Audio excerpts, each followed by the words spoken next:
First off, rest in peace, neighborhood Nip. I ain't crip, but I'm on that neighborhood shoot. Building business, it's that black owned. If you hustle, better hustle till your pack gone. If you work, better work till your back hurt. And if you rap, make it better than your last verse. Yeah, more lyrics. Stick and move, Javante. AJ, El Presidente, Eddie Kane University. Heal gon' heal, regardless. You, Buchanan, Bethel High School, by way of 3-Man Weave, LLC. Michelle, producer, Faith over here. You can catch this wave from the Marlins to the Mariners. Doing things you can't believe. It's the 3-Man Weave. Guess who's back? Guess who's back? Guess who's back, baby? You see, it's your two favorite guys. You got your boy AJ. I do not have a red cup, but I do have something really nice. I just left the brew party yesterday, so I'm keeping the party going. So make sure you check out my interview with the brew party and my guy Andy on all your major platforms. And y'all been real quiet in the group whenever I post some shit about the Bengals, but y'all have been on my head all off season. So go over there, listen to me talk about some Bengals, and as I've told y'all before, listen to me now or believe me later on. Hey, who I got later on? Who I got with me, man? You already know it's your guy Cannon, everybody's favorite guy, Washington fan extraordinaire. Here to cut the cap, and that's a fact. We short one man today, but we do got a special guest to fill in for y'all, and want to send a special congrats out to our guy Hill and his beautiful wife Diamond and their new bundle of joy. So congrats. At home, do your thing, get acclimated, and we're gonna hold it down for you. You dig, and that's what we're here for. Ball don't touch the floor. And here goes one, Mr. Unruly. I'm gonna let you sleep right now because we did have a bet about those Bengals and those Steelers. So I'm gonna let it play out. We still got one more. But before anything else, make sure you subscribe to our YouTube channel. Search 3-Man Weave Podcast. When you find us, hit that subscribe button, click that little bell. Make sure you subscribe so you can catch all of our newest and latest content. Follow us on Instagram and Twitter at 3-Man Weave _. Come join the Facebook group at 3-Man Weave Group. We have tons of fun there. We drop memes. We talk a whole bunch of shit. And it's gonna be your rivals. Your rivals will be in there. We got people from every sports team, every sport. We in there talking a whole bunch of shit. So you better come correct because there's a whole bunch of knowledgeable people in there. And there's some fools too, but facts. So we are an equal opportunity podcast where everybody can get their takes off, but it don't mean it's without consequence. You dig what I'm saying? So without further ado, if you have any questions, see, this is what happened. Hill not here. I got to delay a game. I didn't even call it right. Make sure if you have any questions, hit us up in the Facebook group on Instagram or Twitter, or also email us at podcast.3.man.weave@gmail.com. Let's get it. So we got a very special guest today. What up, he's Kenny? coming. Yeah, he's coming to talk to us about some of the things that he's doing in the community and some movements that he's really pushing. And I see. Don't disrespect. Don't disrespect. He talking about with that hat? No. He talking about with my mess up, I think. But I digress. We really want to bring in a special guest. Somebody that we know from Virginia State. He's doing some really good things in the community, and we are a part of the people, baby. So we're trying to give everybody a platform to really push some great things, and it's something that we really feel like is a great opportunity. So our guy Jay is here to discuss dads do it too. Me being a dad, hey, this seems like it's right up my alley. You know what I'm saying? And he also has a company called Move, and that is an acronym, but it's not up for me to speak on. I'm gonna let him speak on it. So Welcome in, Jay, man. How What's you going doing? on, Jay? How's everything Yo, going? yo, man, What up, good, good. bro? It's a pleasure to be here. Pleasure to be amongst you guys, and you know what I'm saying, be on the 3-man weave, man. Like you said, the ball don't touch the floor. That's the motto I live by. Absolutely, absolutely, Facts. man. So Facts. Now you ain't here, man. You ain't Yes, here. sir. Yes, sir. before we kick anything off, man, let everybody know where they can find you. Give us your socials, websites, anything that you need to plug. Yeah. So, on Instagram, you can find me with Move with J. Just simple move, but not WITH. It's WIT with J. And then I got Dads Do It Too, straight like that, no space. Mm-hmm. Dads Do It Too, and then I got move.us.forward. So it's three of them. So my personal one is Move with J, and then Mm-hmm. we got Dads Do It Too, which is just now recently being launched, and then we got move.us.forward, staying for Move. Sounds good, man. And I'm really interested. Just let's jump right into it. What is Dads Do It Too? Man, Dads Do It Too came to me. I want to say God gave me that, man. I'm a father. I take Mm-hmm. pride in being a father. I take pride in being a dad. And my daughter changed my life, Mm-hmm. literally. And when I say that, I mean I was lost, my college years, and just a part of the process of growing up and trying to find myself to become a man. Mm-hmm. Um, and God knows at certain times what works, and my daughter is what worked for me. Um, and she inspired me to create Dads Do It Too, because you know the significance of being a dad is vital. You know what I'm saying? Absolutely. And a lot of people use, sometimes when people become dads, they run away from it. But I Right. used it to make me better, and Mm-hmm. to help me to build myself. So my goal with Dads Do It Too, which we'll get more into, is just to help inspire other dads and encourage other dads to let them know, like, yo, like you really mean something, and Absolutely. you really can make an impact in your child life. So man, Dads Do It Too, man. It's something that I want to push for all men, whether you have a Absolutely. child or not. But when you get to that Mm-hmm. process, that's why Dads Do It Too is there to help steer you in the right place. Absolutely. So, you say, your daughters want, kind of changed your life. And there's always been that saying, daughters come into a man's life to calm him down. So Mm-hmm. I find that funny. And we all know now Hill has two. Maybe he, we all It Congrats know to he, Hill finally too. calmed down, Congrats, right? man. yeah, yeah, Yeah, congrats to Hill. So, like I said, maybe Hill was just a little bit too hard headed. Yeah, Um, facts. but how old is your daughter? she 3. Three. Nice, Yep, man. So, you made it out the terrible twos. How those threes treating you? man. 3 going on 30, bro. 3 going on 30. I can She too grown. I can tell Yeah, you from my own yeah. experience. I have a year and a half. My boy is a year and a half, and it's just like every single day is something new, Oh, and you you see kids every day, and you just wonder like, how are you this intelligent? yeah. It's almost like it's it seems as they go on through the world, we bring them down. It's almost as like life kind of like puts them in a box because kids are so creative. They think outside the box. They Mm-hmm. have this they have this mind. It seems like their mind is open to the world, and just seeing how my son acts, it's almost like I feel like he sees things. I feel like he Mhm. sees things that humans can't see. Well, not just Mhm. humans. I say adults. Yeah, He's saying Mhm. adults facts. because he'll walk in Facts. a room, he'll throw his hands up, and he'll just be staring in the corner. He'll be Yeah. laughing, playing around with nothing in his hand, nothing. And so Bro. I think it's almost as like we need to, We don't pay encourage attention, bro. exactly, and we need to encourage our kids and push our kids to not put them in this societal box. Yeah. And so, like you said, you want to really push, for fathers and men in general who maybe not have kids yet, but let them know that they matter. What are some tips that you can give either, new fathers who may feel like they have the weight of the world on their shoulders, or someone Mhm. who wants kids down the line?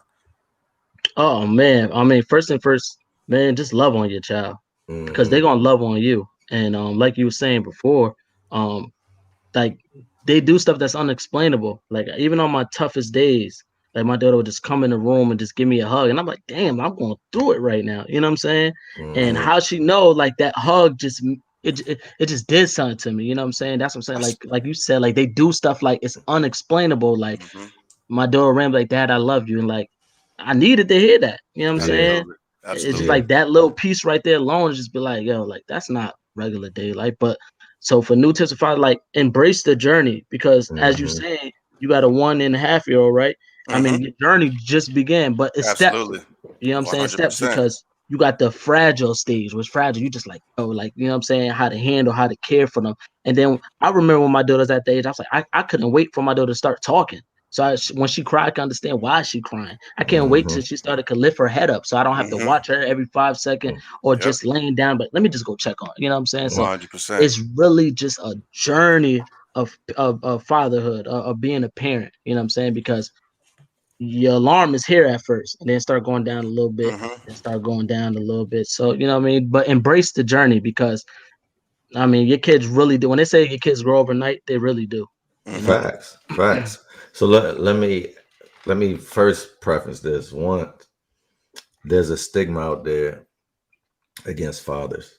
Um, and there's an even worse stigma out there for black Black father. fathers Yep. Too. and minority fathers also. Um, so what type of resources do you at Dads Do It To provide for, you know, the guy who wants to be there for his child, but are being plagued by those societal stigmas that fathers, and especially black fathers, often face? Mhm. I mean, the first thing that we like to offer is just to be transparent, and just to come as you are, and just to have conversation. That's some good Mm-hmm. conversation is key. You know what I'm saying? Mm-hmm. Because Mm-hmm. stigma, but a lot of times I get beaten up because what you're already hearing and what you're already assuming. Mm-hmm. When you Yeah, have that facts. one-on-one conversation, that one-on-one to understand, like, yo, bro, what you're going through, I'm going through too. Right. Then that Mm-hmm. opens up comfortability. Like, okay, now I'm Mm-hmm. comfortable. Now I'm relaxed. Now I can take my jacket off in the room, because you know what? This brother right here is dealing with the same thing I'm dealing. But sometimes as men, we're so prideful. You know what I'm saying? And Mm-hmm. we don't like to, like to show any type of weakness, show any type of like we need help. You know what I'm saying? Mm-hmm. Like we got it. When really we don't got it. You know what I'm saying? We human. So when you get Absolutely. when you can have that one-on-one, and I can be like, yo, bro, I was dealing with that too. I went through. Facts. So I like to first start with just conversation, man. Mm-hmm. Conversation, breaking ice. Let you know, like, yo, you're human, I'm human too. You know what I'm saying? And then we go from there. You know what I'm saying? Because you can't diagnose nobody without even having a conversation, without even Yeah. understanding what's going on. You know? Facts. Absolutely. And I want to kind of just say something to kind of piggyback off that. There is a stigma, but what we like to do here at the Three Man Weave is Change the also to narrative. change the Yep. narrative. And Facts. I feel as if our generation of fathers have been really, really doing that. Even if we're not necessarily with our child's mother, or even if we are, I think a lot of black men today have been extremely active and are trying to not be necessarily what people thought our fathers Facts. were. We could Hmm. still Facts. have active fathers, but I also believe there's more resources, things allow Mm-hmm. us to understand. And even if you have a child young, I think we do mature, and we have been working to change that narrative, because I think we understand that this is one of the best experiences in the world. Hmm. And so, how do you feel about kind of that stigma still being portrayed, per se, amongst black men, especially, that for the most part we're absent fathers? Yeah, I think first to touch back, we said like we are proving that what I'm saying, that we can get the job done, especially more and more with our generation, like you said. Mm-hmm. So what you got to keep doing is remember that what I'm saying, it's a marathon. And if we think about what people say, stigma, etc., it's still about that with just our skin color alone, the things we can and can't do. It's Absolutely. always going to be somebody saying what we can or can't do. But you know how Right. you beat that? You just throw that monkey on your back and you just keep pushing. You know what I'm saying? Absolutely. You don't let one person, people, however, tell you how to go about your daily lifestyle, what you're doing, especially when you Mm-hmm. know what you're doing. You get what I'm Mm-hmm. saying? So I'm the type of person, I try to let my walk do the talking. And when I do that, I mean, like, just let my light shine. You know what I'm saying? Like, Mm-hmm. I feel like I don't even got to tell somebody I'm a good father. Like, somebody should just be able to see, like, yo, you know what I'm saying? So when that stigma does come along, when somebody say that, like, nah, not him, I see it. You know what I'm saying? Yeah. Right. I don't Facts. even want to speak for myself. You Yeah. know what I'm Right. saying? Yeah. I want my walk to do it. So Mm-hmm. people be like, okay, like he says, like, imagine me starting Dads Do It Too, and I was a bad dad. You know what Exactly. I'm saying? Or a dad that's just not even playing my part. You know what I mean? Mm-hmm. Like, So me knowing my role in my child life, I don't care what somebody got to say. Like I know my walk. You know what I'm saying? So that's why I was that comfortable to start. Even dads do it too. You Mm-hmm. know. So Right. 100%. And Yeah. this, I this statement that I'm about to make is not to take anything away from women, but we're trying to make sure that we have a platform for men as well. And Mm-hmm. I want to say mothers, there are plenty of great mothers out here, and I love Plenty. all the mothers out there. I wouldn't be anywhere without my grandmother, Absolutely my not. mother, and Jasmine, the mother of my child. So I do want to say that, I do thank them. But what I want to also say is sometimes it's also hard because being a dad is a thankless job also. Mm-hmm. You don't, we tend to do a lot, and we're not necessarily saying that we need to be thanked for things that we are supposed to do. But just like anybody, sometimes, you do like to be acknowledged, and you do want to know that you are on the right track. So sometimes that acknowledgement saying, like, hey, you're doing a great job, or thank you, I appreciate you for doing this, Mm-hmm. that can really go a long way to help. And I think what we as men need to do is acknowledge each other. Same thing, Mm-hmm. same way we would do in anything else. Like if somebody gets a new job, like if one of your mans get a new job, you congratulate them. Like, hey, congratulations, or they get a promotion, or they just, have been making it through. I think we need to support each other more. Facts, Um, man. and Facts. I saw something on Charlemagne, the page, where he was talking to, I think, one of his life counselors or something like that. He got tons of Yeah. people who he Yeah. talks Yeah. to. He did. But what he was, what the gentleman was saying is we need to allow ourselves to just accept compliments and not give it back. Mm-hmm. And I think that's actually a big thing where it's like, enjoy the spotlight. When someone tells you something good, enjoy it, take it. You don't necessarily have to say, "Hey man, you're doing a great job too." Like, no, let that come around naturally as well. And I think you're starting to see it a lot within amongst black people, but I think amongst black men, we need to make sure that we do it even more, and we make a Yeah. concerted effort to really just pull each other up, big each other up, because we need to let each other know, like, it's We okay got to not enough. be okay, It's enough but I stacked see against you. us. yeah, It's enough yeah, stacked against us for us to not one be collectively on the same side, especially if it's about the generation after us. It's like yeah, when you think about those generations of black people who were at powerful points in history, who laid foundations for us, is like they weren't selfish. And I'm not saying one that we are. I'm not, when I talk about us, I'm not talking about us in particular, but as a generation together, we have had a selfish mentality about everything, not even just fatherhood, but just about everything. It's a, I got to make it before the next person. I can't share how I made it with the next person. So it's like when you look at the cultures that do flourish, it's community is always key. yeah. Community is always key in anything that flourishes.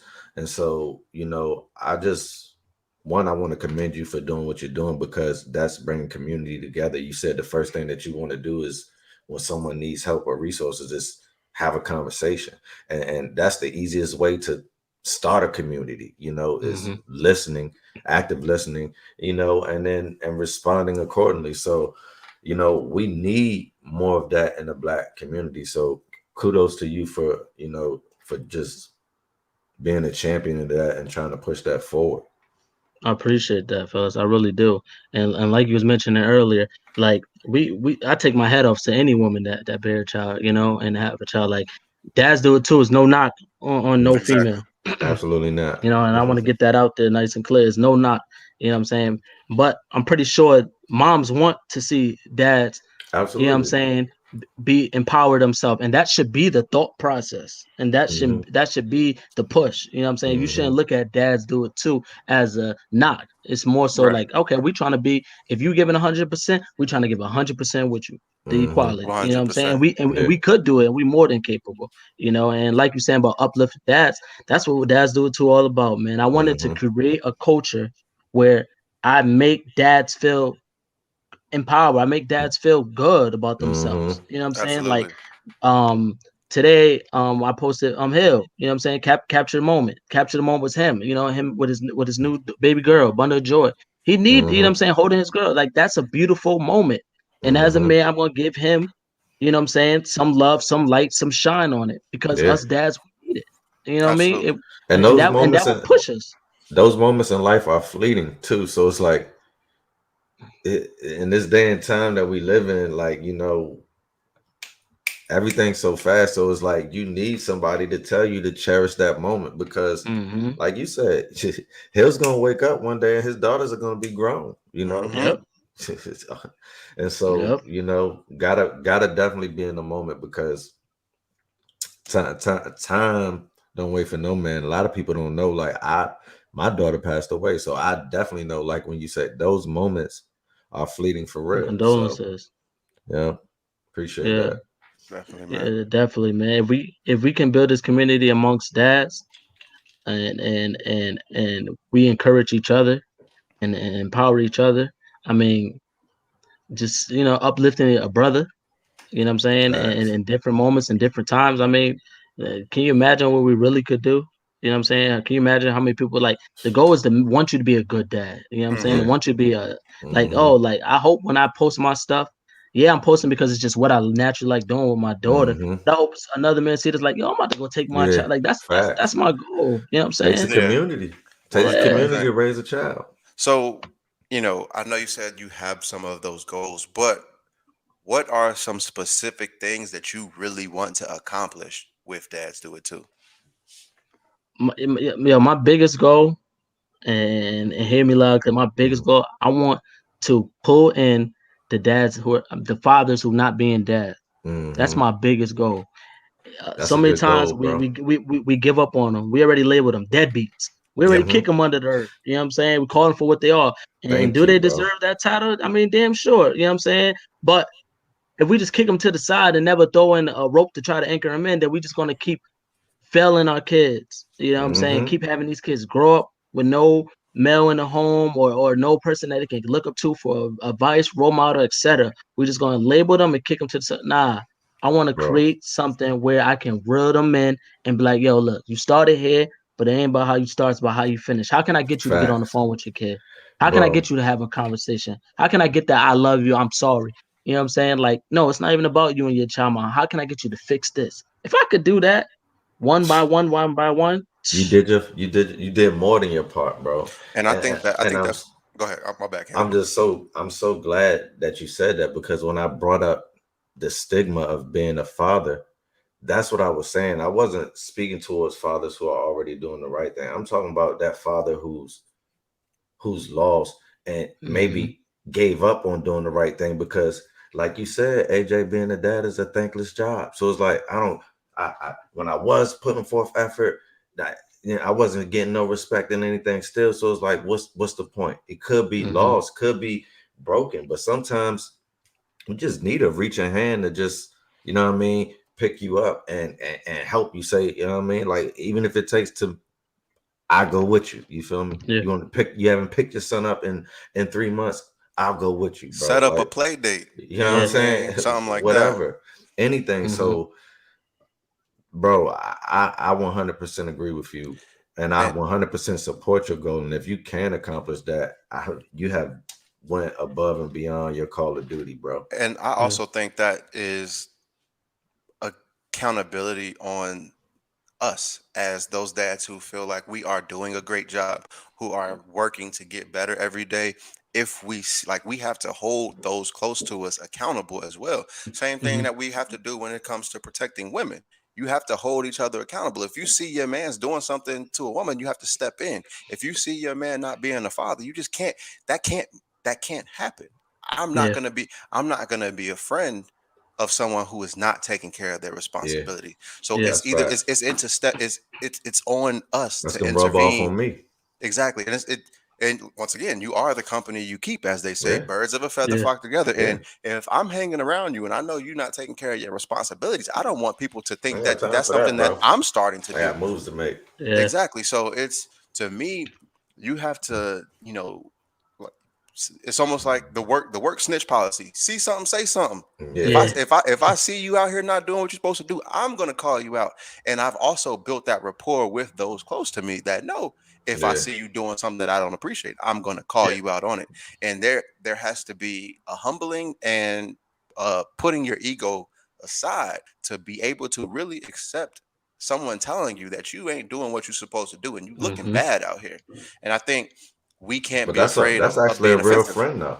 Yeah, That's a but that's what real I'm saying. friend. But people mistake that for, you know, being a hater. People like people's perception is so off Because when it comes to telling them something that's supposed to people help them. don't even know who their real friends are, AJ. So They many want times, they want friends who's when, going to tell them what Or they want to hear and what and people not when what can't they need take to hear. constructive criticism, man. and when things go down, and they say, first thing they say is, I can't believe this person did that. And Yeah. yes, I can. You know why? Because that's not even your real friend. Yeah. You don't know who your real friends are. You think that a yes man around you is your real friend. But your real friends, like you said, you considered them haters. Not when in actuality, they just wanted you to avoid the trap. But Yeah. we got to be And focused. And real quick, Jay, before you go, what you said, AJ, about Chase just staying off and seeing things that you probably aren't aware of, bro. I've been reading this book on enlightenment. You feel me? And it literally was talking about how children, before they have been brainwashed by society, are more in tune with the universe. Absolutely. And that they know things and can see things that we can't. And that the biggest issue for people who do become enlightened, a lot of times they end up being crazy, is because no, they're not. They're told they're crazy. Exactly. Because they don't fit in society anymore. But also, it's like it's hard once you've seen the truth for what it really is. It's hard to be surrounded by everything else that we're doing, and so Because everything else is a lie. you kind of fit out. You're like a fish out of water out of that. Yeah. But I truly do believe that children can show us the true way. If you just look, nobody's at children, more honest. They are Nobody's- 100% 100%. honest, bro. Because And don't care where they at either. They're gonna tell you.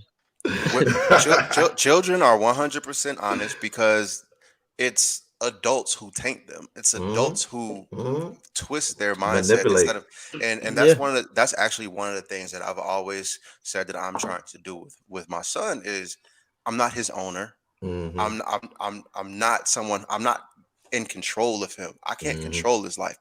I'm going to allow him to be who he wants to be, think how he wants to think, and I'm going to be. I'm going to be someone to be advice for. I'm going to be a guide, bro. Someone. I'm like that's literally all it is. I'm someone that you can come to when you do feel lost. And any advice that I've given you, I'm not going to tell you this is the way that you need to go. I'm going to tell you this is the experience that I have went through. This is, and maybe that gave me chills, bro. And you maybe grew this, up, AJ. maybe this is something that I would have done different. But one thing that was always told to me by my dad was, it's very simple, but it's true. Experience is the best teacher. Yeah, I can't live your life for you. I can tell you my experiences, and you can make your own judgment off of that. But if you want to go left, and I told you I went right, I can't say anything because I went right and somebody told me to go straight, or somebody told me don't go. Somebody told me just turn back around and don't go that way. But I went that way and bumped my head. And what I'm going to instill in my son is do what makes you comfortable, do what makes you happy, and you always have a place to come back to restart. And I think we don't do that with our kids enough because as Black people, we're so busy trying to prepare our kids for this cruel world that they're about to step into. We don't love on them enough, and we don't let them be kids, and we don't let them be teenagers. We rob them of their childhood, and we don't really allow them to do certain things that other kids get to experience because we're trying to say you can't do this, you can't do this. When in all actuality, you have to trust. It's not society's fault.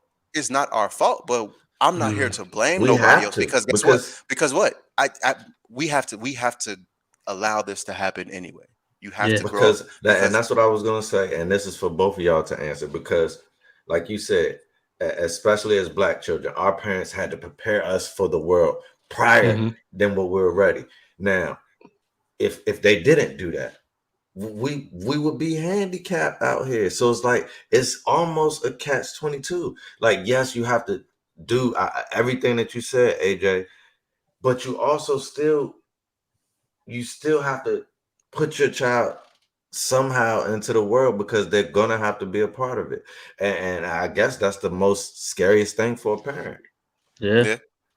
So what I will say to that real quick, Cannon, and then I'm gonna let you go, Jay. Have you ever done something and you felt like you did every single step right And still messed up. and it still messed up? That's what it Absolutely. to me, that's what it is. You feel like you can do Mm-hmm. every single thing right with your child, and Mhm. at the end of the day, something can still go completely wrong. Mm-hmm. So within that time frame, you just have to allow them to be. Do Let them your be a best. child, Yeah. let them Yeah. be a teenager, let them be a young adult. And Yeah. like I said, just let them know if something goes wrong, I'm here. Yeah. Like and I you like Cannon, you know personally, my dad was one of like the most important people in my life. My dad passed probably nearly a decade ago now. It was Also. 2013, but um he he always told me like at the end of the day, right or wrong, I'm with you. Mm-hmm. Yeah. My dad said When, the exact same thing, bro. when we get behind closed doors, we're gonna have a real talk. But Facts. when it comes to being out in public I and got public you. perception Mhm. and anybody else do anything, I'm gonna stand with you right, always. right or wrong, I'm with you and I'm always behind you. And I think Mhm. that's Mm-hmm. something that we also don't do as Black parents is where we're trying to be such a dominion over our child and have that, oh, Mhm. I'm the parent and not your friend. Yeah. Our Mm-hmm. kids don't talk to us and then they go elsewhere and And get seek really bad and seek advice. guidance. And They then seek they'll Yeah. guidance elsewhere. and they'll do things behind your back. They try to sneak and do things Mm-hmm. where you could actually avoid it without fear of consequence. Yes, Mhm. certain things deserve consequences in life, but Absolutely. it doesn't necessarily mean you have to, be, excoriating your children, beating your children, punish your children with taking something away. It could just be so much as like, hey, you did some dumb shit there. Yeah. And really just be honest with them and like, no, that's some dumb shit. Why would you do that? Mhm. Because now you see what happened. And Yeah. Yeah. this consequence, something that I can't save you from, Yeah. Mm-hmm. I can't is, go- save you is from everything. and I think They have that's to where learn that. and that's where we need to really push, our kids, let them know like, I'm here for you if you need me, but I Mm-hmm. cannot save you from everything. So you may Yeah. want to, have your own experiences, but just know you have to be mature about it. Yeah. And Fact. and like you said, you could tell your child that the stove is hot. They're still gonna touch it and get their hand burnt. Mhm. Hmm. You know what Mhm. I'm saying? I've And done it I plenty think times. me too. And I think, like you said, Got we the we can marks to tell prove it. we can tell our kids a lot and try to steer them the right way. But like I said, everybody in this life have your own journey. But the Mhm. best Absolutely. thing we can do as dads is model what they should do. Yeah. And because they're always looking. Mhm. Absolutely. Even your son that's a year and a half, he's watching you. Oh, What? You know what I'm 100%. saying? Like a hawk. Like Mhm. it's Mhm. strange, but that's how kids learn. They Mhm. watch us 100%. first in the home. You know what I'm Yeah. saying? Absolutely. And then they get exposed to the world, and they're like, "Hold up, I ain't learned this in the house. Well, I Yeah. ain't never." Facts. Facts. I'm an educator, so I teach. My Yeah. mom Me said, too, bro. Me too. so you see it. They Yeah. revert back to what they were taught. Yeah. You know Yeah. what I'm saying? Yeah. So a lot of times it's not even about what we say. I could tell my daughter one thing. When Now I she know. see Now I me know why doing you. something different, she like, I know why hold you up. doing what you're doing now. You know what I'm saying? Because as an educator, you can clearly, and I hate saying this because it adds to the stigma, but I can see because I deal with elementary students, so young children. Oh, you seeing 11 firsthand. is Yeah. probably the oldest, all the way down to 3. Mm-hmm. And so I can just tell from the way a student behaves on a daily basis if dad is around or if Yeah. dad is not around. And there's a complete difference. Um, and so once again, I definitely got to give you your kudos because that's my goal. I don't have a corporation or a foundation, but that's one of my goals that I'm doing out here is and over my years that I've been in education was try to bridge gaps with families, especially in families where Mm-hmm. and you dealt with this in education where the dad, whether split custody or there's an issue where the dad can't come pick them up or the mom can't pick them up. I've always Mhm. tried to bridge that gap whenever I could and let parents know that this is for the betterment of the child. Yeah. My parents were never married. My parents were never married, but my parents did an excellent job at co-parenting us. And the fact that they were never married, an outsider would never know, because if it was my birthday, my Yeah. mother and father would be together out at a dinner and we would look like a family. They would thought that they were husband and wife, not because they were kissy and all of that, but just because we were one unit as a family. Worked And in even tandem. exactly, and even still, like if I were to have something now, like my mother and father, they still talk as friends, just Mhm. because they feel like they did a great job together at raising Absolutely. us. So it's like, and no point to not be friends. We went on this journey You in it. together, even though they had different spouses. You saw, and the And spouses respected too, because they also took a part in helping me and my siblings become the people that we are. So it's like it and can that's a definitely be huge done. piece. It That's can. a huge piece because I tell people all the time, like, one, I grew up in a split home. You know what I'm Mm-hmm. saying? My dad was in and out of jail. My mom Mm-hmm. remarried when I was probably about a teenager. You know what I'm saying? So I always felt like I never had that one-on-one time with either my mom or my dad. I always felt like it was somebody else in the picture. You know what I'm saying? Mm-hmm. Then my dad just was out running the streets. So boom. Two, I'm not with my child mom. You know what I'm Mm-hmm. saying? We split. You know what I'm Yep. saying? So that's two stigmas right there I had against me. I never had a dad in my life. Mm-hmm. Oh, I'm not with my child mom. Yeah. But I use all that to be like, yo, you still can. If I could do it, you Change the still can do narrative, it. bro. You You know what I'm changing saying? that narrative. Like I'm a walking vessel of somebody who, nah, I did. Like when my dad used to treat me like I was second option, etc.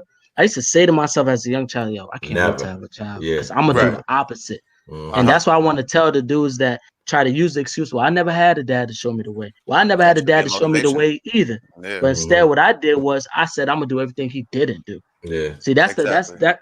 that's what we got to change. That's the variable that we change right Yeah. there. It's not the use it as an excuse. Nah, all right, Mm-hmm. I'm gonna use that to push me forward to be a But we dad. need a model, like you said, Yeah, because everybody handles trauma different, and regardless of how you flipped it, that is a trauma, like you said. yeah, Because I grew up in a split household too, and Same here. I yeah. I didn't know it was a trauma maybe until I was 19, 20, or 21, and I was acting out and doing dumb stuff. You feel me? Mm-hmm. And it was probably a product of that. Even though, like I said, my parents were a united front with it, but it still bothered me because it split me and my siblings up, Yep. and other things that really affect children. So Yeah, you know, I can't do nothing but commend you, because there's not a lot of people out here that want to see Black fathers who are written off, or fathers in general who are written off, come back into the fold, man. And And and to me, that's a beautiful thing. and I but you're think Beautiful doing a thing. great job too. My fault, I don't mean to cut you go ahead. off, No, go ahead. but Go ahead. you're doing a great job too, and you need to pat yourself on the back because if you're an educator and you work in the field, you already know what it is when they see a African American guy Yeah, behind the facts. classroom in a classroom, Yeah, etc. They already look up to yeah, us. They're yeah. already looking up at us as a father figure. I mean, I Hmm. have so many kids, Yeah, students absolutely. that still reach out to me to this day and tell me how much Hmm. I meant to them or just ask me check on me because when I step in that classroom and they see me black tats, got a Yeah, little swag, etc., but see me yeah, able to hold yeah, myself as a man yeah. and hold them accountable to things they do, they're Hmm. like, hold up. At first, it's a nah, but then it's like, wait, hold up. Yeah, Like, I'm not yeah, used to this. yeah, So then you understand that God put you in a position where you being fathers to kids. And I'm not yeah. saying that in no joking way, but you Nah, playing nah, a vital part nah, in kids' life. that's a reality, bro. And Yeah. I think one thing that we need to do as Black fathers, because I think this is something that really has shaped me into who I am, not just as a father, but as a Black man. As fathers, we need to not be afraid to share our mistakes. And we need Hmm. to be able to, take that accountability and own our mistakes. Because just like your father, my father was in and out of jail a lot. My father was doing some things that, you know, would really jeopardize his livelihood and Hmm. his ability to be able to be in my life. And around the time that I was about 13. I'll never forget it. I was just walking home from school one day, and a car just stopped along the road, just like did a hard stop. And me and all my friends, we walking home from school, and being from Cincinnati, we like, oh, we about to get jumped by some older Mm-hmm. dudes. Mm-hmm. And my dad hopped out the car, Uh-huh. and like that was And like probably describe like, that moment. bro, like it, like You I probably like getting it, feels right now. bro. It literally, it's like I'm getting emotional thinking about that moment right now because that's something Yeah. that I'll never forget. And he just told me like, Mm. I'm sorry, Mhm. and you know, because he was like, I didn't know he was out of jail, but he was purposely driving around my neighborhood in hopes to like run into me Right, one day. yeah. But let me tell you something special, bro. My Mhm. dad would do the same thing, man. I would come home from school.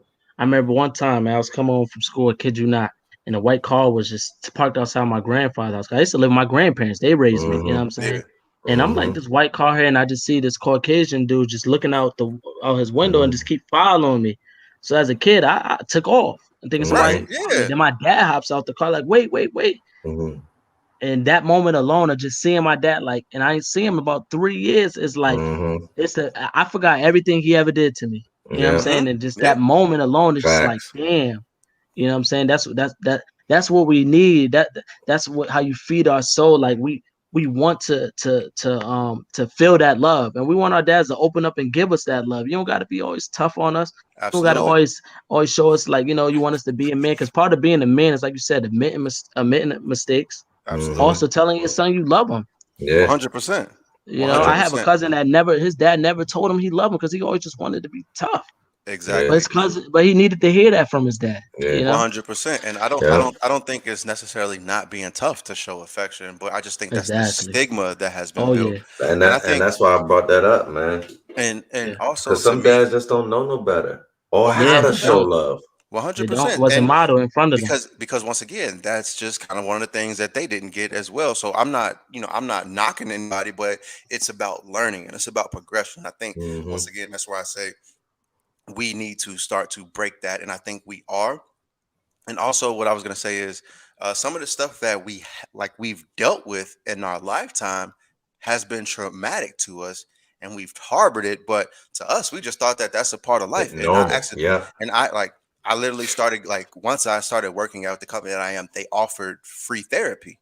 And Mm-hmm. so I Hmm. started going to therapy, and I started telling my therapist about some of the experiences that I've had in my life, and some of And like it's not the first normal. the first experiences that I've had, and like you think of like when you're 3 years old, you're not going to remember something, or when you're Nah. 5 years old. But I remember specific events in my life. I remember when I was 3 years old, and my parent, Mm-hmm. like the argument that my parents got into that Mm-hmm. caused their separation. I remember being on the phone at 5 years old, and my dad calling me from Atlanta saying, "Son, I'm not gonna come home for some time," and him ended up being locked up in Atlanta for 5 years. I Mm-hmm. remember Hmm. crying on the phone, like, why can't you just come home and stuff like that?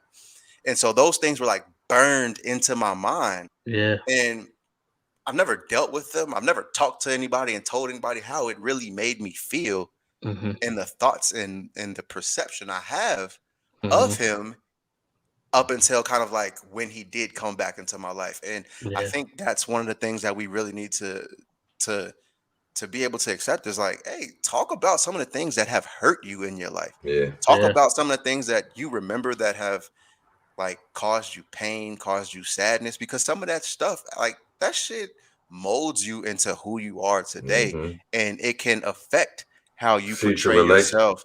and your relationships with people. 100%, because you It's can your become children guarded, in you can become particular. cold, and Mm-hmm. you Yeah. can like, and so I think we need to really learn how to express ourselves, and we need to be able to understand that, like, yo, I wish Hill was here because, hey, this is Hill. Like, hey, crying is okay. Hill Yeah. like, and like I'm it's glad. I'm glad Hell ain't here, bro. yeah.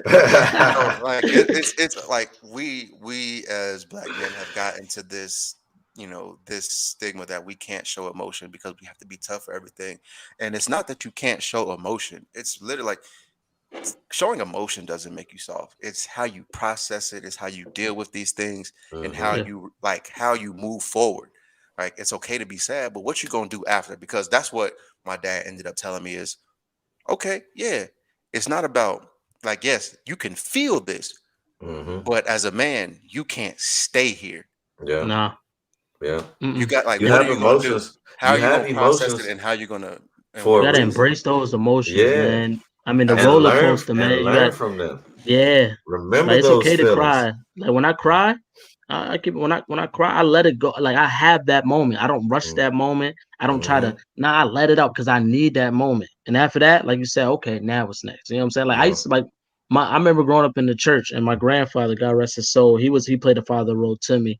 And when he used to preach, he'd be like, he'll cry while he preached, but he'll tell me like, don't let these tears fool you. You know what I'm saying? Mm-hmm. Like just because he crying, it's not a sign of any type of weakness. But you just Mm-hmm. embrace it and then you just move forward from it, you know, Yeah. and understand like I'm gonna You keep could. saying everything is a process, everything is a journey, and you use your journey to help other people along the journey. And that's what I'm trying Mm-hmm. to push with Dad's Do It Too, man.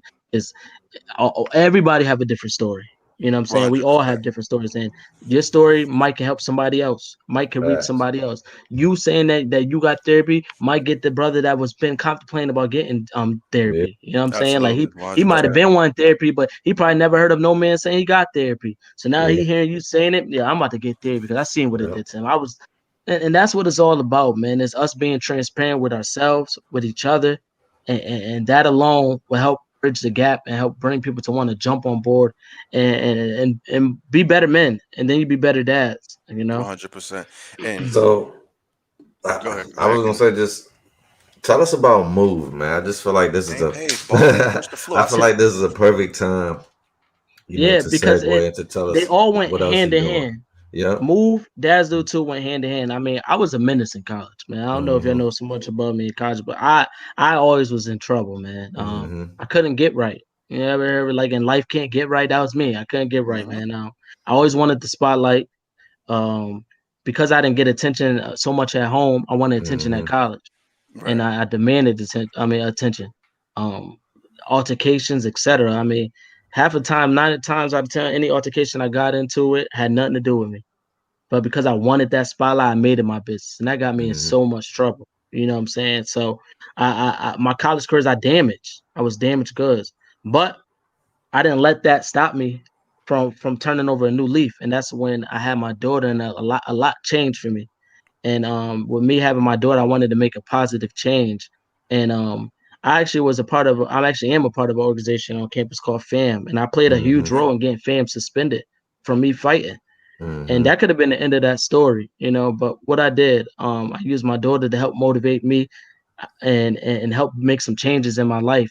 And I started teaching in the classroom, and I just wanted to change my image for me, not for Mm-hmm. nobody else first, but for me first, because I know, Mm-hmm. like, you know, it's more to me, and the story just begun. And I just after George Floyd was murdered, I held a few couple local protests, and the goal was this: I could have rioted, I could have loot, I was pissed, I was angry as a black man. I wanted to Mm-hmm. go seek revenge, seek violence. I could have did what the Mm-hmm. world was doing. But I remember, like I was telling you, Cannon, that so many kids look up to me in the classroom, and I got a little Facts. daughter at home.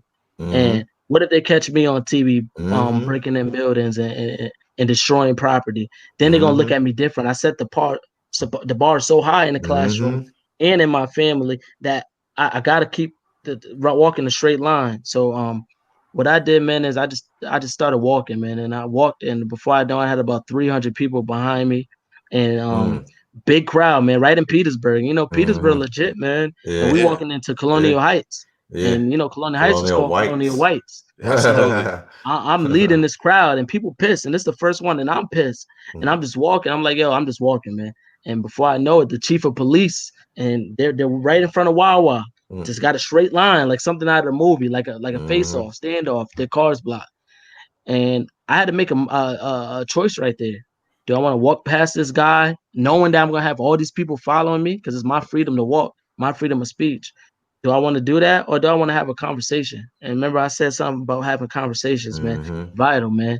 And I said a few words, something about along the line of, man, this not black versus white, and I don't think every cop are racist, but this is black versus everybody that's racist. You know what I'm saying? No, mhm, Mm-hmm. this not even black. This is us, because it was more mhm. than just black people in the crowd. This is us Yeah, no, Right. versus facts. racist. It's been white people in the You know? movement, bro, But and yeah, other yeah. I mean, minorities I too. mean, and in that moment alone, I told the cop, like, one, I salute cops for what they do, and not every cop's a bad cop, but these are the Facts. ones that's for the bad cops. In that moment alone, I could have not shook his hand.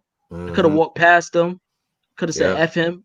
Yeah. But I made a choice because I know who was watching. And I know that I had 300 people around me that probably have kids that they need to go home to. Absolutely. And my actions can affect their actions. My decision can affect their actions. So what do I do? Yours.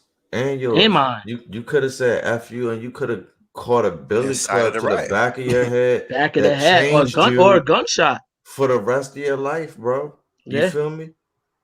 So, but instead in that moment, might have been better bro. Some of these people that have caught the billy club and stuff like that, bro, is like you don't want to not be able to walk and stuff because you was angry in a moment. So it's like you said, communication. That's gonna be that's gonna be the number one thing that we have to do amongst ourselves. Yeah. Before we branch out. And then when we do branch out, that's gonna have to be the number one thing. Conversation is key, bro. It's key in life because a lot of times we're saying the same. So many times I've argued with AJ, and an outsider had told us we both saying the same thing, and we're just saying it different ways, but it's ending up the same thing. But we spent an hour arguing about it. Now, if we have had effective communication, which means if I would have actively listened to what he said and he would have actively listened to what I said, we could have saved the hour of our lives and realized that we're saying the same thing. And in that moment, bro, when I shook that cop hand, I didn't know what to expect. I didn't know if the crowd was about to say forget him or however the case may be. But in that moment, bro, everything changed for the right way, man. I mean, after that, I had about 5 to 6 more protesters. Prince George, Hopewell, Dinwiddie. I mean, we hit all Central Virginia up, man. And each protest at least had at least 200 people. And I could tell you not one time there was any type of incident. No arrests, no glass being broken, nothing profanity being shot out at an officer. But we demonstrated. But I tell people this. They're like, so what happened? I don't march all day.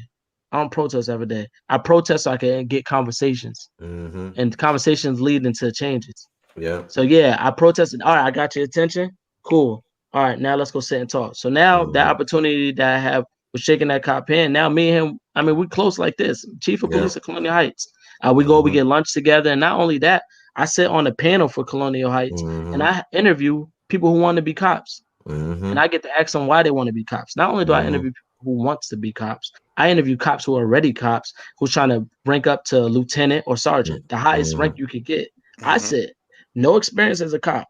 No experience of any type of law enforcement. I sit on the panel and ask them questions on why they feel they should be moved up to the next level. You know why? Because I sat and I had a conversation. I got the attention. I made a right decision. I felt it was right. And now I'm making changes. Simply like that. He was also organized, man. That's one of the things that they respect more than anything. Someone who can mobilize people is dangerous.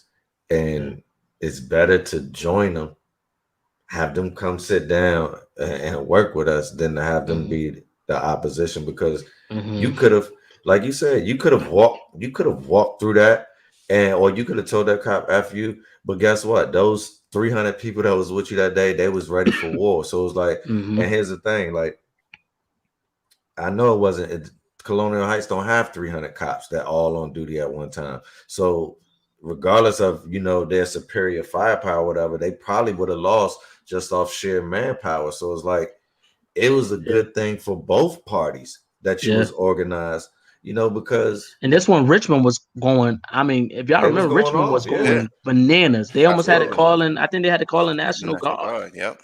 That's what I'm saying. That's the same night. I was supposed to, I kind of dropped the ball. I was supposed to have my bro Reggie on the same episode with you, because he's been on the campaign for, like, with the Richmond Planet and the license plates in Virginia. I don't know if y'all know about the Richmond Planet, but that was like a historical Black-owned newspaper, in the time when Blacks were considered, to be literate and all of that. So it was like Black-funded, Black-owned. He used the original logo, but he was a part of, like, getting Confederate statues taken down in Tappahannock and stuff like that, and some protests in Richmond also. So, I definitely thought y'all would have been good, guests to be on here at the same time. But I'm gonna reach out to him and see if we can get him back, and set maybe that we up. can, and maybe we can have you back on there with him. Because I feel like y'all doing similar work, and y'all close in the area, so y'all might need to link if y'all don't know each other. You feel me? Yeah, definitely set that up, man. It's all about working together, collabing together. Because I tell you what, in the field of being let's say a civil activist, community activist, somebody that's trying to make a difference, you're gonna have Community these speed champion, bumps. bro. You know what I'm saying?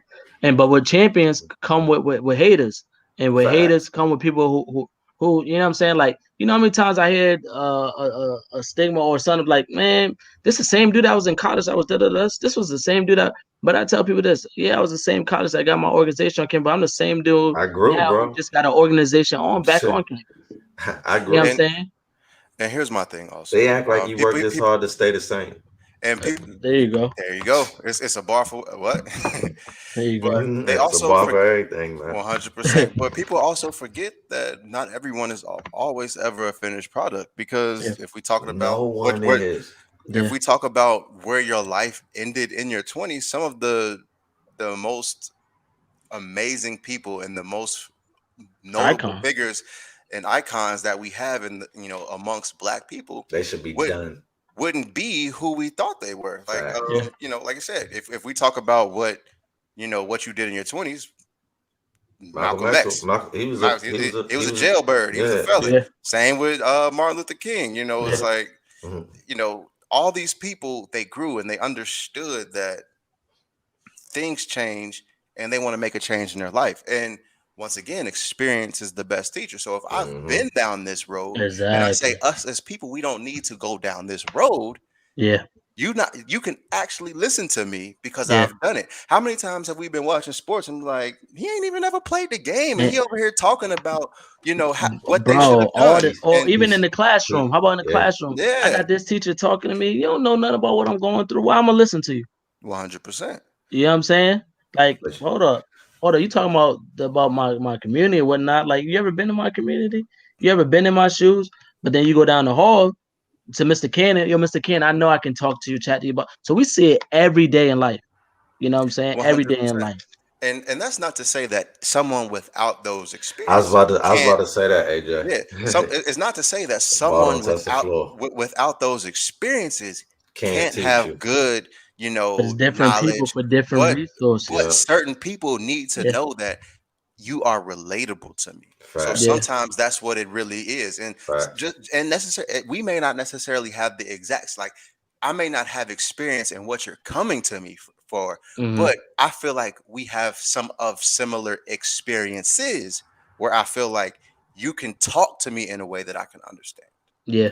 We can have a conversation in a way that's that word conversation keep coming up, don't it? You see what I'm saying? Conversation is so cruel. I mean, so vital, man. It's so crucial. And that's why in that same scenario that you talked about with a student not being able to identify with one teacher, but then coming to Mr. Cannon because he probably identifies with me more.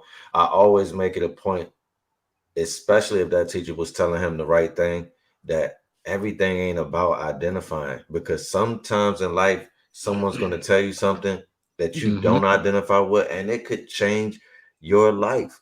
Floyd Mayweather said the person who gave him the game on how to be a promoter, how to sign himself, wasn't nobody that he was used to being around. So if I would have ignored this man, I would have stayed pretty boy and never became Money Mac. You feel me? So it's like, there's going to be a point in time. So it's okay to be comfortable with your own, but you got to learn how to discern, when you're with other people, what's right to listen to and what's not. And it's going to start, by having a good father figure and model at home. Because if you have that, you will know what to look for in the other. You'll be able to say, you know what? Mr. So-and-so is not Black, doesn't know my community, but he does have good intentions because he's always done right by me. And I know that because he exhibits certain qualities that I saw in my father. You see what I'm saying? And so it goes back to everything that all the work that you're doing, what dads do it too. And let me ask y'all a question. Do y'all think it's a difference in a father versus dad? 100%. I And think I want to hear both of y'all sides on it. You know what I'm saying? So Brothers versus dad. I feel like dad is a name it's just a title. that people call it's almost it's like a title.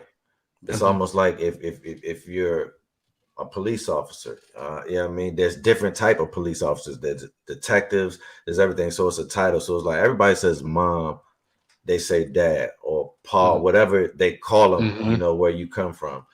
But a father or a mother, that is someone who has a special bond that is forever, that can't be broken across the universe, across space, across time. You see what I'm saying?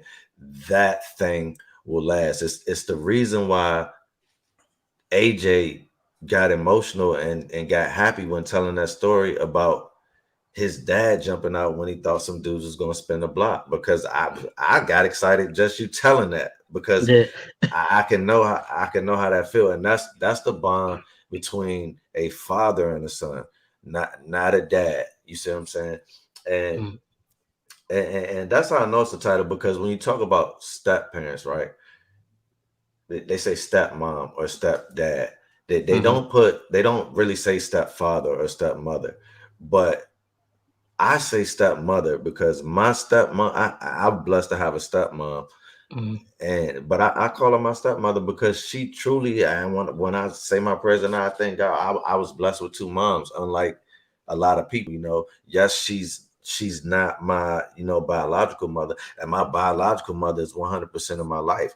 But it's not my fault that I had a second mom who also would take me school shopping, also let me live in her house when I first moved from Virginia State, and I got a job in DC and didn't have nowhere to live. Like my So you know what biological she mom really stayed is to you, bro?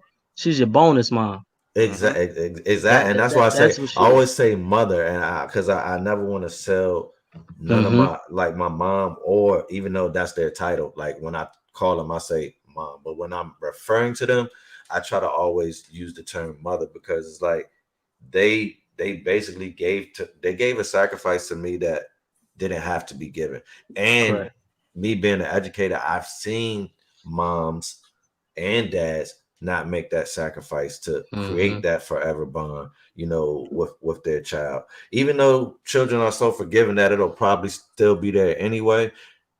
So let me rephrase. I've seen moms and dad abuse that bond. Yeah. And I just want to thank my parents, my stepfather who has passed away, my real father, my real mother, and my stepmother, who have all, made me the person that I am today. So that's what I think the difference, though. I think it's that forever bond that ties a father and a son that's different between just a dad, because I feel like a dad can be in and out.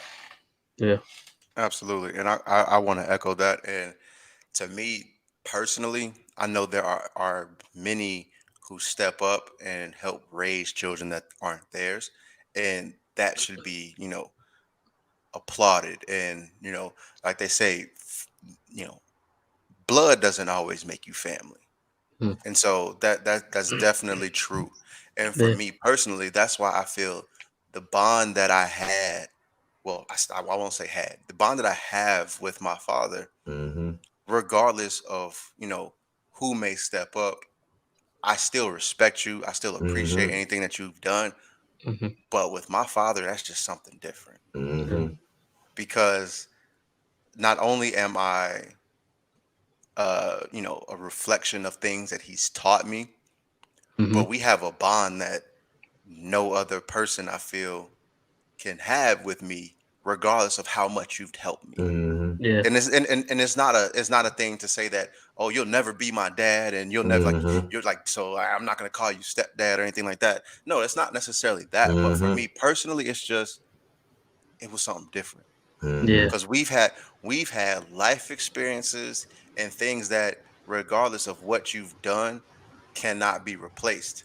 And like I said, my dad was in and out of jail. And when he came back, and he told me, he was like, I'm not here to make up for missed time, because we can't get nothing back. I can't get those experiences that I missed back. But what I am going to do is share my Bill. experiences, so that you will never have to miss out on life like I had to miss out on life. And And we're and going to go from here. And the beautiful thing about that, bro, is my goal is to have the goal that your dad had. When I'm not here, how his child would speak of him.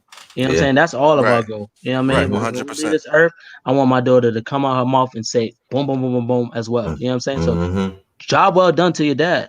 You know what I mean? To your Facts. father, Thank you. because Facts. he looking down smiling, because that's all us parents want. You know what I'm saying? Damn, Right. like, okay, I really played, I really did, I really made an impact. And we can both see he really made an Mm-hmm. impact. Yeah. So that's definitely one of my goals. Yeah. You know what I'm saying? So I just And take my hat off to you. Can I take my hat off to you too, bro? Because I don't know your story, but I know your story Mm-hmm. can help reach so many others too. You Facts. know what I'm saying? absolutely. Facts. So I mean, like I said, we all can play a part. You know what I mean? Speaking of stepdads, I have a stepfather too that Same. filled the roles that when my dad couldn't fill. You know Mm-hmm. what I'm Right. saying? Absolutely. And I love him like no other. You know what I'm saying? I call Mm-hmm. him my bonus dad. You know what I mean? Yeah. That's my Absolutely. bonus dad. You know what I Absolutely. mean? You're a bonus Yeah. dad to my life. You know what I'm saying? So Facts. I tell people all the time, me and my child mom, we not together. And she has somebody that she's dating and somebody that's Mm-hmm. around my child. But I don't have no ill feelings to him. Long as One you hundred treat percent. my daughter That's right that's it, and you bro. respectful, how can I, what type of hypocrite would I be if I'm not liking you, but I got a And stepdad that I'm loving? You know what I'm saying? and A hypocrite. You know, so and I That appreciate him that more doesn't work for for the being a family, person. bro. That does I not Exactly. help the family. and this Exactly. this is my last word before I let y'all two go. Is I think that's something that we need to work on. Is even if the family aspect of you and I, mother and father of this child, don't work out, Yeah. that has nothing to do with how we treat our child Yeah. and the Nothing at all. time that we allow our child to spend with each other.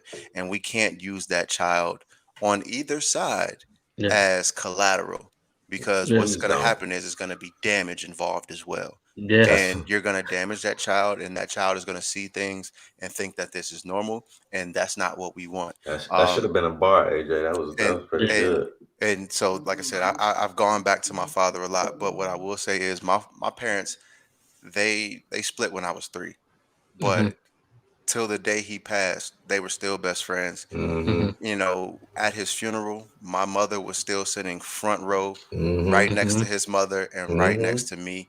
Mm-hmm. And so, regardless of who each other was dating, there always needs to be that respect amongst people, and Absolutely, they're man. all like, because at the end of the day, we did love each other, and we brought something Created into the something world. together. So now, Yeah. Yeah. right now, we are active partners in this child's Mm-hmm. life, and Yeah. we need to work together in tandem, or it's going to crumble. Same way with a business. If you and your business partner are not on the same page, the Mm-hmm. business is going to fail. If you Correct. Mm-hmm. and if you and It's another bar. your other parent are not on the same page, you guys are going to fail, and you can't Yeah. allow that to happen. Yeah. And you're going to, and like, and I know you almost had time, but you going to go through your journey of ups and downs with your partner. Mm. You know what I'm saying? Facts. It's life. It's normal. You know what I'm saying? But at Yeah. the end of the day, you don't take it out on your child. So I'm not here saying like, yo, he did that, she did that to anybody's situation. But at the end of the day, your child didn't get asked to get brought in this world.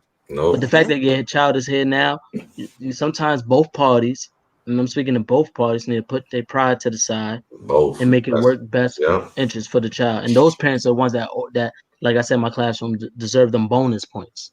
You know what I'm Yeah. saying? And you could Because that's what tell. it's You about. could tell Yeah. those parents making those sacrifices because their children shine through. Oh Because yeah, definitely. You can see it. because because like you said, it starts at home, and whatever you model for your child. So if you model a undesirable relationship with your child's mother or your child's father, you know, whether you're a mom that's watching or whether you're a father that's watching, if you model a toxic relationship, those are the type of relationships that your children are going to go out and model when they're building relationships and picking their friends or with Yeah. their teacher or the administrators at their school. So it's like you are the It's model. big, So bro.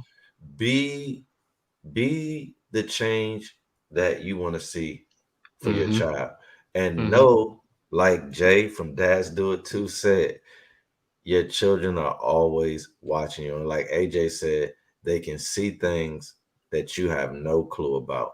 So Yep. be mindful of that. at all times. Yep, I agree. And Jay, man, we want to thank you again for coming to join us. We really appreciate it. This was a great conversation. It was a needed conversation. Facts. It was like To therapy. It was yeah, without a therapist. So to Yeah. be quite honest. So, once again, man, let everybody know where they can find you. Yeah, man. You can find me on my personal Instagram, Move with J, Move WIT J, no space, and then from that you'll see Daz do it too, straight like that, and then you got move.us.forward. You know what I'm saying, for Move, and Move stand for motivating other voices everywhere. That's what Move Absolutely, stand for.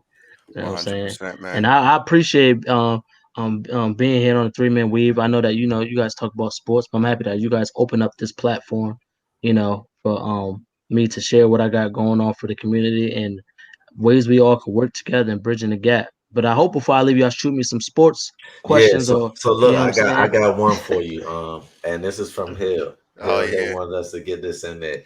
Okay. So you're a Cowboy fan. Hill said he did not forget. So he want to know, has your perception changed about that? That proved that he a funny See, dude. He a funny yeah. dude. He's funny. I'm happy he wasn't here. Hold on, Let me. Jay. Before I let you finish, remember Uh-huh. we discussed accountability. Yeah. I'm gonna take Okay, accountability. I okay. was hard. I've been one of the toughest critics on that. Let me tell you why though. Because I always knew Dak had potential, but I feel like he limited himself. I hate that we would be down 20 points and he's throwing 400 yards, but back then when it was close games, he's throwing 5 yard passes and we kicking on every third down. So that was my only thing against Dak. I didn't like that Dak was short arming, and then when we be down 20, 100 points, he want to throw like he Brett Favre. I'm like, yo, why you wait until we lose to do that? But this year, he showed me that, okay, and I don't know if it's play calling or I don't know if that leg It really was hit him. Jason Garrett, according to Hill. And I think that's really what it was. So I stand wrong and I stand correct. And don't worry, my friends tell me about it all the time. Like, Okay. yo, you know what I'm saying? But if you know Dak from a few years ago, my man was throwing them quick short routes and punting every Thursday down like we had a Oh, defense. And y'all know darn well we didn't have no And defense that's for what the years. Giants are doing now. So And if that's you yep. what the think Giants about are it, doing. that's Jason Garrett as their offensive coordinator. So And if you ever, so I'm sure Hill has told you Scott Linehan and Jason Garrett. That wasn't all Dak. That That was was mhm. I play stand correct. I calling. mean, I first thing first, I want to make Kellen Moore a head coach over Mike McCarthy. That's first thing first, because I feel like Kellen Moore I is the don't know if GOAT. he's a leader of men. I Be know he careful. can. Be careful with what I you know he ask can for. draw up plays and he got the offensive mind, but I don't know if Mhm. he can lead men. It's a different thing. I feel like Mike's doing a job. Y'all are a top team in the league. I like Mike, but sometimes Mike drive me crazy. I feel like Yeah, Mike. I feel like Mike got Mike y'all coaching here right mistakes now. might mess us up. But you know But what? We remember, he gonna did that. He was doing that in Green Bay too, though.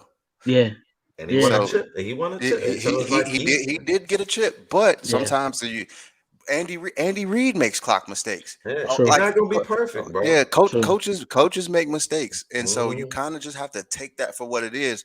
But what I will say is, You need to listen to yourself, yeah, AJ.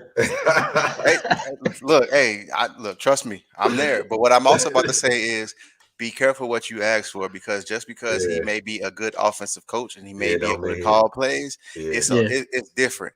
You look at John Harbaugh out there in Baltimore. yeah, He wasn't a offensive coordinator. He wasn't a defensive coordinator. He came in as a special teams coach Hmm. yeah. because he could take those guys who are in the NFL Hmm. but at the back of the roster and excel on special teams. So he can Yeah. get those guys who knew I may not get no time on offense or defense, Hmm. but that's my goal. He can get those guys to play at their best potential. And so when he got there, now he puts other people in place to call plays and stuff like that. So you don't always need to be an offensive mind or a defensive Hmm. Yeah. genius True. to be a good head coach. And once again, like I said, Kellen Moore was a college quarterback, but I just don't know if he is that personality that can be able to manage every single aspect, because at the end of the day, it's going to come down to you. All of that, Yeah. whatever happens, I don't care if you're offensive mind and you calling the offensive plays, but if your defense is bad, they're gonna blame you. Look in Kansas City. Andy Hmm. Reid is an offensive genius. You know, Hmm. they never give Eric Bieniemy credit for being an Hmm. offensive coordinator. It's on Hmm. Andy Reid, but that defense is atrocious. Nobody's saying oh, their defensive coordinator. No, this is Andy Reid. It comes Yeah. back to Andy Reid. They may mention your defensive coordinator. He may get fired before you. Yeah. But at the end of the day, it's on you. It's just like running a business. And My I manager, want my head coach to just know it, to be able to do a little bit of both. I know Of Kellen course. is an offensive guru. I like his offensive mind, but if I was gonna hire him as a head coach and I was an owner, I would want to. You have to prove to me that you got to know something about defense. Like, I'm not just gonna hire an offensive guru because football is a 3-team sport. Yeah. It takes 3 sides of the ball to be a complete team if you want to win a championship. So I complimentary need my football. coach to at least check 2 boxes out of Yeah. the 3. I feel like if you get a coach that's just a defensive or offensive guru and nothing else, I feel like you limit yourself in the league, and that's just But my. let me ask you this though. You know, what I mean, I want to get too off topic, but why would the Giants hire Jason Garrett? Because Like, he one, he had a decent resume as a head coach because y'all were 10 to 13 win team. A lot of y'all just couldn't get the playoffs done. But And he had also injuries. his resume, and his resume as an offensive coordinator is pretty solid. but that was my point. He got hired, I believe, solely because he was a better offensive coordinator at first than Facts. head coach. And which is But why AJ told you to pump your brakes some on Kellen Moore, because some people can be very good offensive But that's gonna coordinators. be my point. I think Kellen Moore is still gonna get a big payday and somebody. So Oh, he I guess will. we'll wait. I feel He like I guess he we'll wait and will, see. just because he's young, and I feel like he's doing like a lot of young coordinators, like Jason Garrett. He clearly came from somebody else's offense. Like, I feel like Kellen Moore and a lot of these young coordinators are coming from their own offense. Like, they have their thing. They're doing things that the NFL did back in the 30s and 40s and got away from it, and that's are why more college based, which is why the rookies are being able to adapt quicker and have success earlier, because it's like some of the principles that and the philosophies that they're used to are being incorporated, instead of saying we're going to do a pro. Do y'all remember the pro set formation? Yep.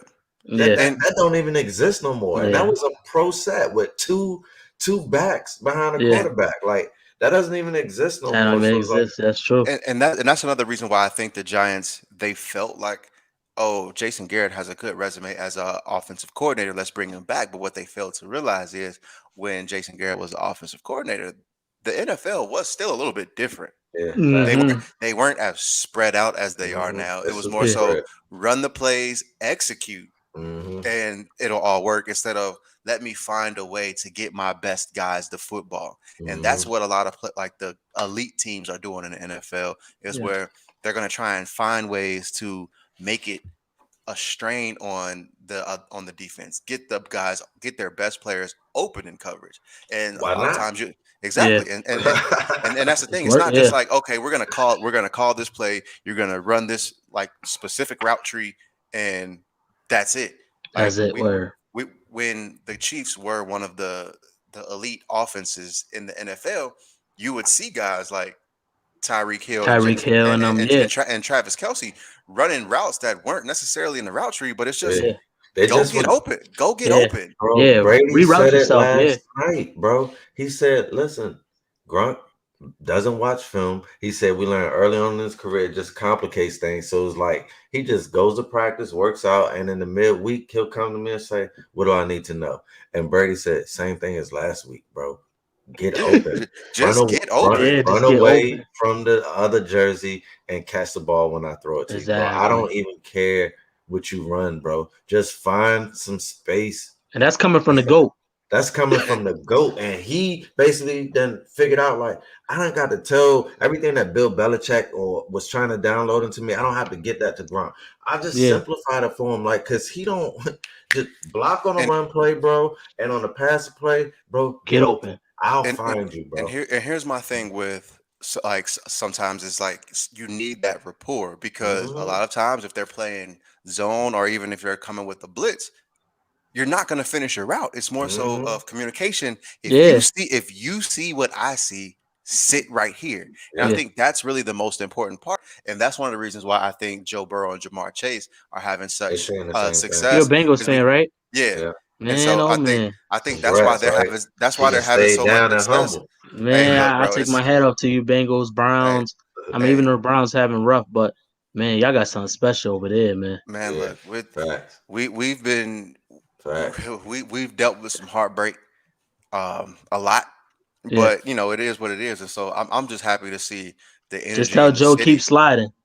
Hey, man, Yeah. look, Cause I got him on my fantasy. He Hey, need to hey, keep man. sliding. I don't need I no think I think he learned when he ran into Chase last year, the other Yeah. Chase, yeah. that Dak too. he Slide. need to just slide, man. And that, like, I used to tell Hill this all the time, and I told Cannon this a lot too. That people talked about our offensive line last year, and they still talk about it this year because they don't really know what's going on. But now they're watching. But people will say, "Oh, that offensive line is so bad." No, if you look at Joe Burrow's college film, he's trying to make a play Yeah, regardless. he Yeah. was. So he's gonna sit back in Yeah. the pocket. He's Yeah, gonna try and let some get open. He's gonna try and maneuver. That was like how But Tony that Romo was trying yeah, to but yeah. always make a that play. that shit don't And work in that's the what let It NFL. him don't get work in hurt. And the so NFL. that's Yeah, one of the reasons why he's starting to have, the success people thought he would this year. And also our offensive line is looking better because he's not taking as many sacks that are his Yeah. fault. Yes, there's still been some sacks, and some of the sacks have been communication errors, Yeah. but some of that communication error has been on Joe Burrow because he's not checked to the right thing and got those Yeah. free rushers blocked up. hmm But for the That most same part, with Pat Mahomes trying to yeah, make a play.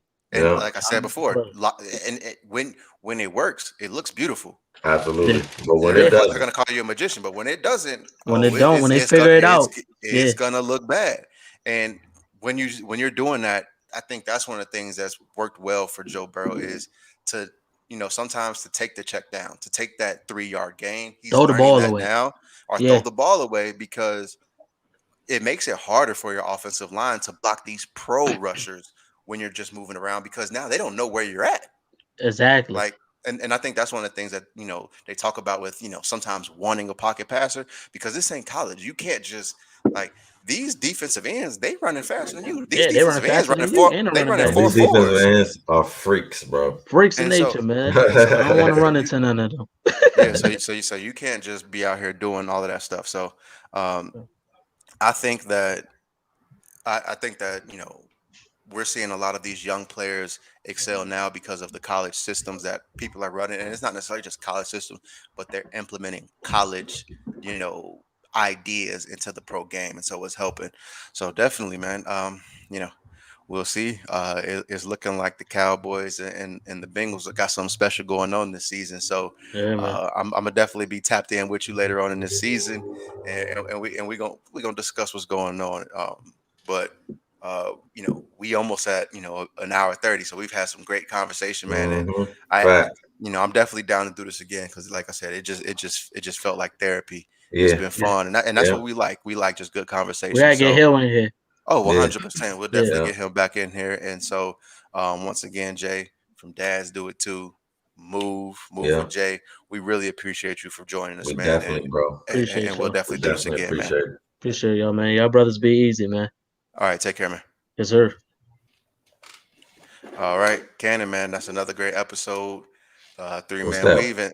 One twenty. This What's that? 127, 127, I believe. 127, man. Episode Sheesh. 127. We moving. We knocking these things out.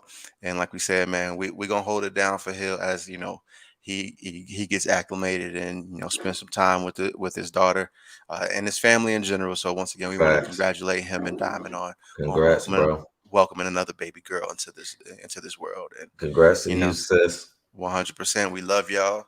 Yeah. And all of our supporters, we thank y'all. And this was a great episode. So if leave us some comments, some thoughts, because we want to hear from y'all too. And we know a lot of y'all are fathers too. So let's continue this conversation. Let's, we ain't always got to be about sports. Y'all know that. We talk about everything. So we can Yeah. talk about real Send shit us too. send us an email. Jay actually reached out. He sent us an email. The preference of this show was his idea. So it's like AJ says, we're part of the people. You reach out, you have something that you're doing, something that you want to talk about, something that's important to you. If it's important to us too, let's do it. Great minds think alike. So All use right. that email. Hill says it all the time. AJ said it this episode. If you And it's don't know what it is, podcast.3.man.weave@gmail.com. Hit us up on Instagram, Twitter at 3manweave_, or if you in the group, hit us up at Facebook group. Make sure you subscribe to our YouTube channel, though. We need all of you to subscribe to our YouTube channel if you have not already. Search 3Man Weave Podcast, hit that red subscribe button, and then turn that bell Tell a icon friend on. to tell a friend, man. 100%, man. Add them to It's the group. free. Whatever you need to do, man. Help us out. We appreciate that. And until next time, that's Cannon for Hill. I'm AJ. Love y'all. We out.